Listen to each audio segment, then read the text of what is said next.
Born on January the 25th, 1947, Prince Welf of Hanover was the great-grandson of the last German emperor.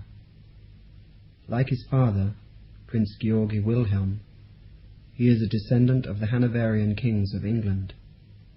His mother, Princess Sophia of Greece, is a sister to Prince Philip Mountbatten of England. Prince Welf studied at exclusive schools, the Schlossschule Salem school in Germany and Gordonston in Scotland, where his cousin Prince Charles also studied. Prince Welf gradually began to move away from his aristocratic upbringing. He studied economics and education at Tübingen University and married his commoner girlfriend rather than a princess. Soon Prince Welf and Wibke, his wife, started participating in therapy groups and eventually moved to the Zist Institute for Therapy and led groups there. At Zist, they were first introduced to the meditations of Bhagwan Sri Rajneesh and participated in a group led by two sannyasins.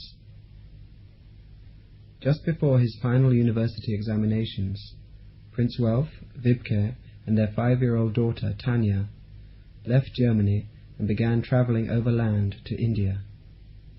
They arrived at the Sri Rajneesh Ashram in Pune in December 1975. Following Tanya's lead, the whole family took sannyas on December the 16th, 1975. Bhagwan gave him the name Swami Anand Vimalkirti. Anand means bliss. Vimalkirti means purity of essence. On January the 5th, 1981, while doing karate warm-up exercises, he collapsed from a cerebral hemorrhage. For 5 days his body lay in a Pune hospital, being kept alive by respiratory machines. His mother, Princess Sophia, and his brother, Prince Georg, flew out of Germany to be with him. Vimalkirti's years of meditation gave him the awareness to go beyond all attachments of the body, mind, and heart. He reached enlightenment on the evening of January the 9th and left his body the next morning. His family and all his friends and members of the commune joined in celebration as Bhagwan came and laid roses over Vimalkirti's heart in a parting gesture of the love the Master shares with the disciple. Thousands of dancing and singing sannyasins accompanied the body to the burning ghats. "Let him go like a prince," said Bhagwan. He was a prince. Each one of my sannyasins is a prince. On January the 13th, to the sound of the Blue Danube Waltz, Vimalkirti's family, joined by his father, Prince Georg Wilhelm, brought the ashes back to the ashram, where they were placed in a small marble samadhi, or memorial, set in a peaceful wooded corner of the ashram. He was a prince. Aristocracy has nothing to do with birth. It has something to do with the quality of the heart. And I experienced him as one of the rarest, most beautiful souls on earth. The first question. Bhagwan,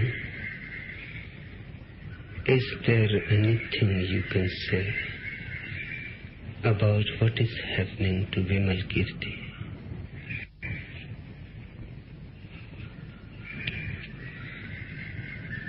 Nothing is happening to Vimalkirti.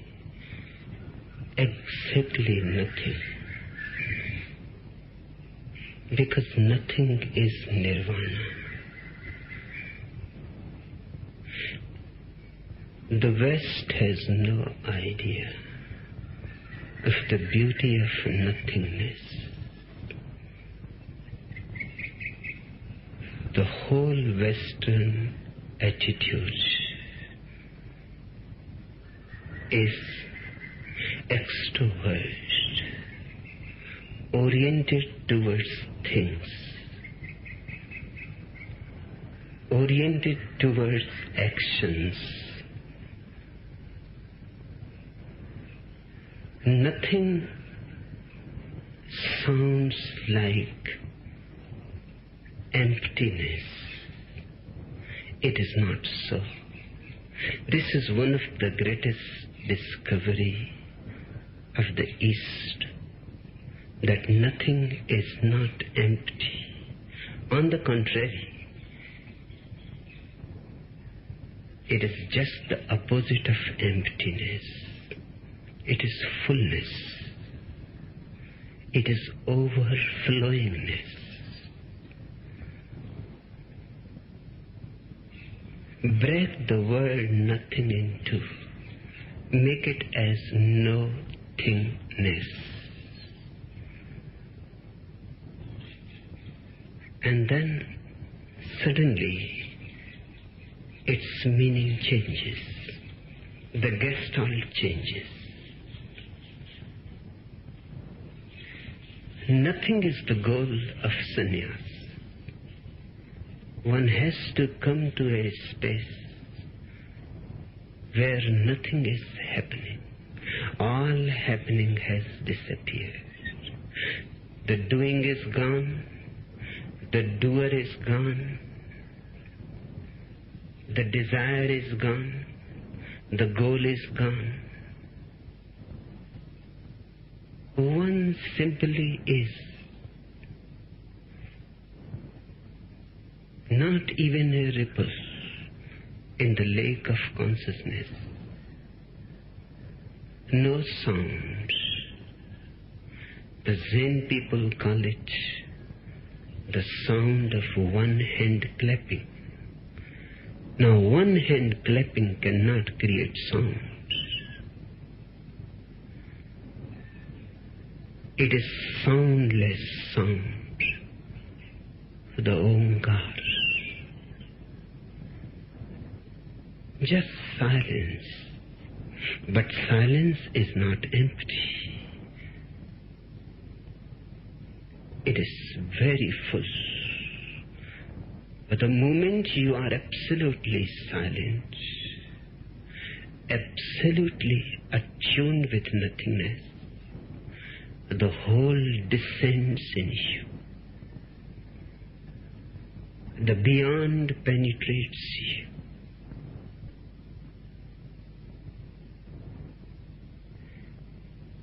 But the Western mind has overpowered the whole world. We have become workaholics.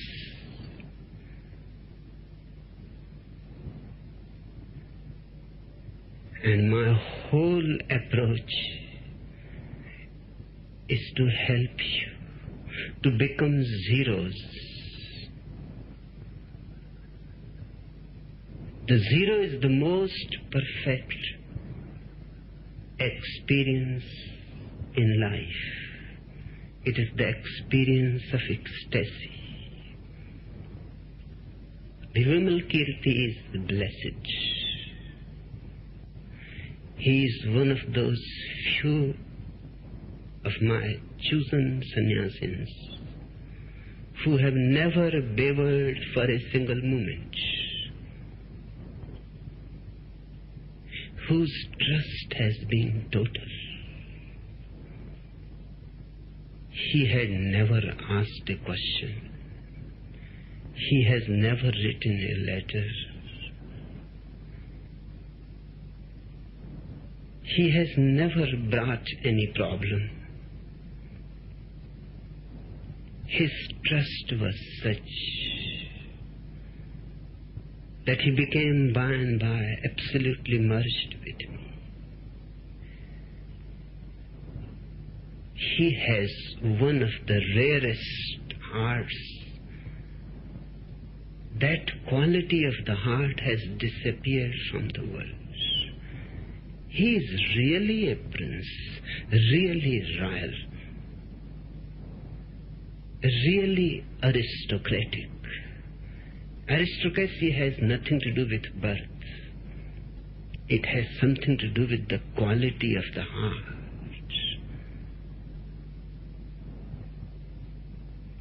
And I experienced him. as one of the rarest, beautiful souls on the earth.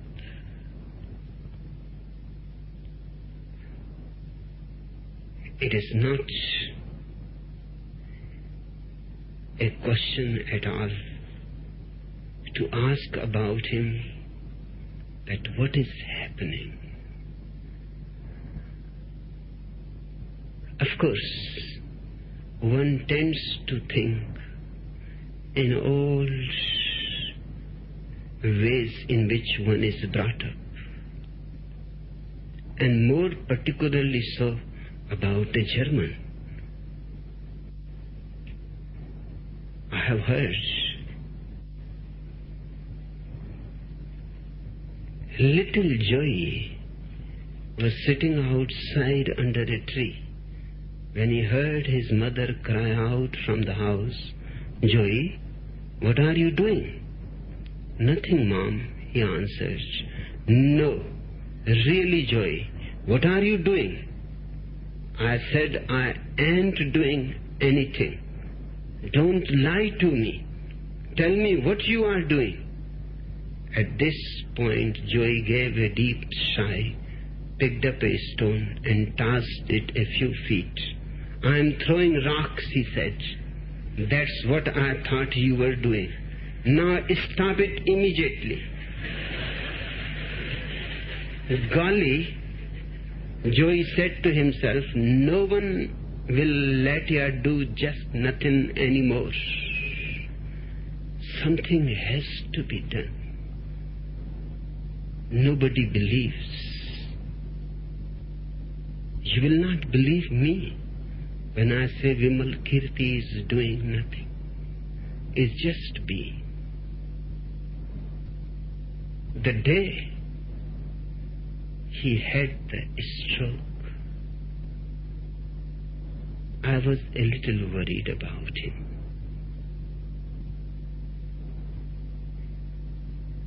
Hence, I told my doctor sannyasins to help him remain in the body at least for 7 days.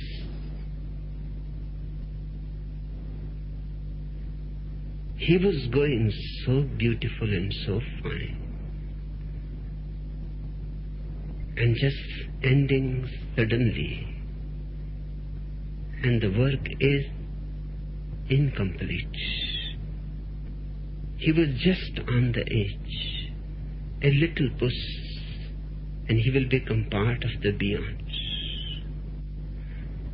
Many questions have come to me that what I think about living through artificial methods. Now he is breathing artificially. He would have died the same day. He had almost died.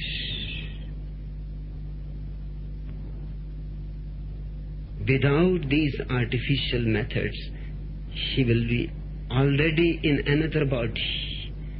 He would have entered another womb.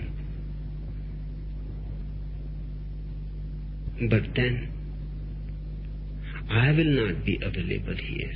By the time he comes, who knows whether he will be able to find a master or not. And a crazy master like me. And once somebody has been so deeply connected with me, no other master will do. They will look so flat, so dull, so dead.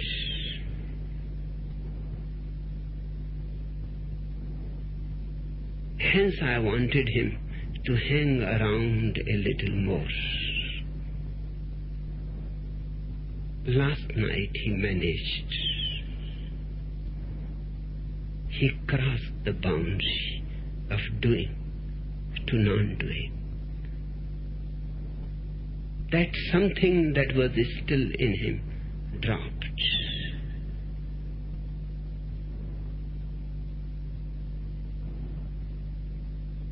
Now he is ready.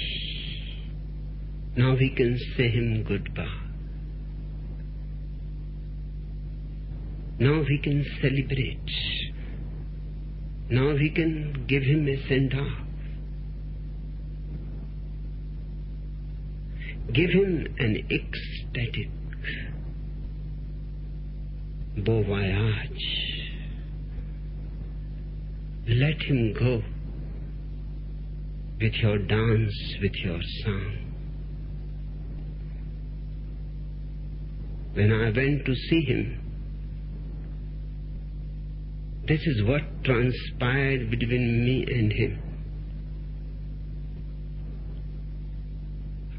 I waited by his side with closed eyes. He was immensely happy. The body is not at all usable anymore.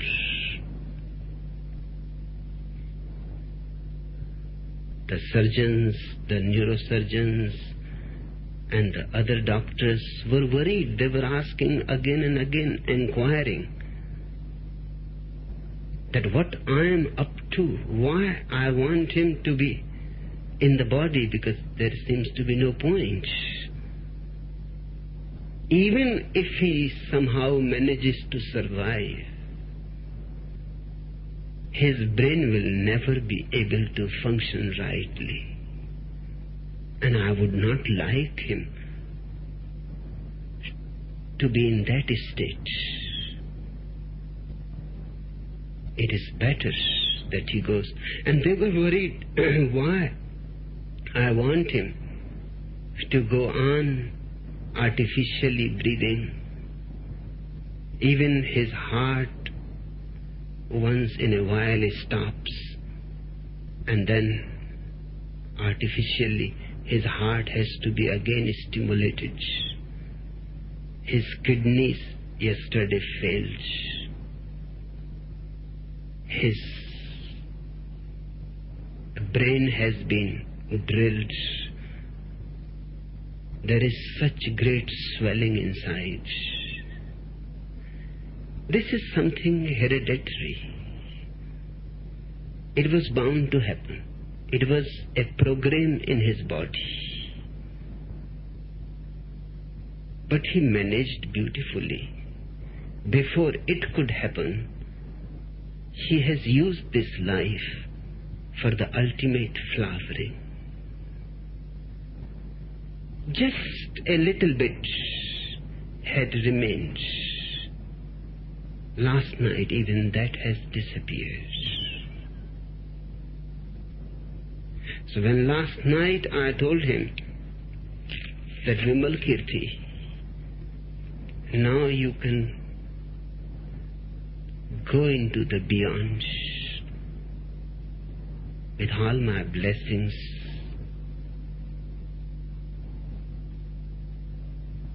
he almost shouted in joy, "Far out." I told him, not that long. And I told him a story. The crow came up to the frog and said, there is going to be a big party in heaven. The frog opened his big mouth and said, "Far out." The crow went on, there will be great food and drinks. And the frog replied, "Far out. And there will be beautiful women and rolling stones will be played." The frog opened his mouth even wider and cried, "Far out." Then the crow added, "But anyone who has a big mouth won't be allowed in." The frog pursed his lips tightly together and mumbled, "Poor alligator, he will be disappointed." Vimal Kirti is perfectly beautiful. She will not need to come back again in the body. he is going awakened. He is going in the state of Buddhahood. So you have all to rejoice, dance and sing and celebrate. You have to learn how to celebrate life and how to celebrate death. Life is really not that great as death can be. But death can be great only if one achieves the fourth state, turiya. Ordinarily it is difficult to get disidentified with the body and the brain and the heart. But it happened very easily to Bimal Kirti. He had to become disidentified because the body was already dead. It has been dead for 5 days. The brain is already lost. The heart is far away. This accident, for the people who are on the outside, is an accident. But for Bimal Kirti himself, it has proved a blessing in disguise. You cannot get identified with such a body. The kidneys not functioning, the breathing not functioning, the heart not functioning, the brain totally damaged. How can you get identified with such a body? Impossible.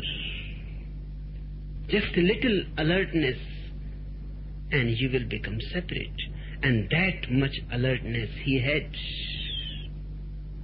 That much he had grown. So he immediately became aware that I am not the body, I am not the mind, I am not the heart either. And when you pass beyond these three, the fourth, the turiya, is attained. And that is your real nature. Once it is attained, it is never lost.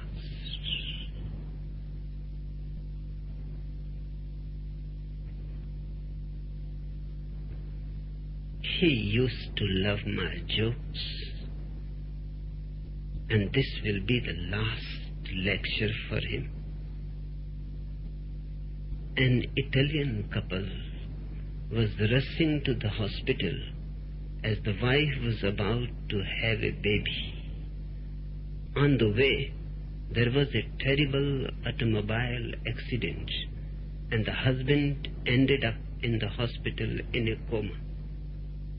When he finally came to, he was told he had been in a coma for 3 months, and that his wife was fine, and he was the proud father of twins, a boy and a girl. As soon as he could, he left the hospital to be with his family, and after being home for a little while, he asked his wife the names he had given the children. The wife replied, Vella, in keeping with her Italiana tradition, I did not name them. It's the men's place to name the newborn babies. And since you were unconscious, the Jabba went to your brother. Hearing this, the husband got very upset, saying, my brother is an idiot. He does not know anything. So what did he name them? The wife said he named the girl the niece. Hey, the husband said, that's not a bad. And the bambino, the boy he named the nephew.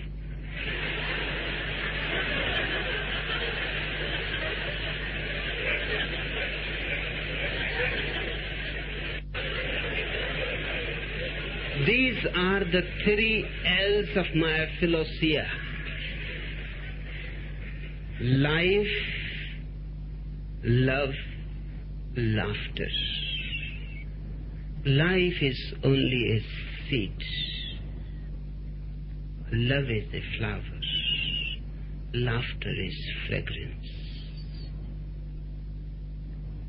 Just to be born is not enough. One has to learn the art of living. That is the A of meditation. Then one has to learn the art of loving. That is the B of meditation. And then one has to learn the art of laughing. That is the C of meditation. And meditation has only 3 alphabets, A, B, C.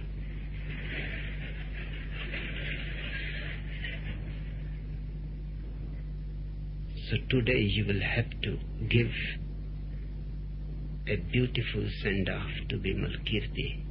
Give it with great laughter. But he will be here around, in your smiles, in your laughter. He will be here in the flowers, in the sun, in the wind, in the rain. Because nothing is ever lost. Nobody really dies.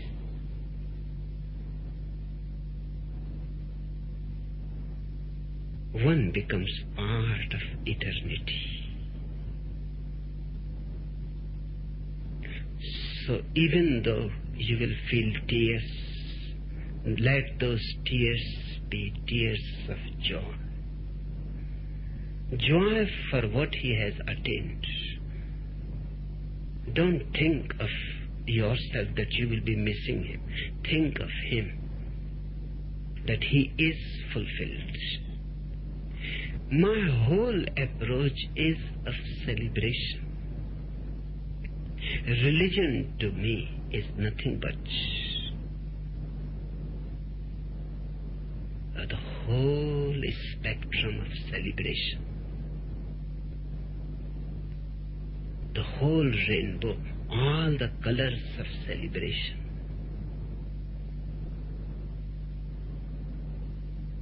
Make it a great opportunity for yourself. Because celebrating his departure, many of you can reach to greater heights to need new dimensions of being. It will be possible. These are the moments which should not be missed. These are the moments which should be used to their fullest capacity.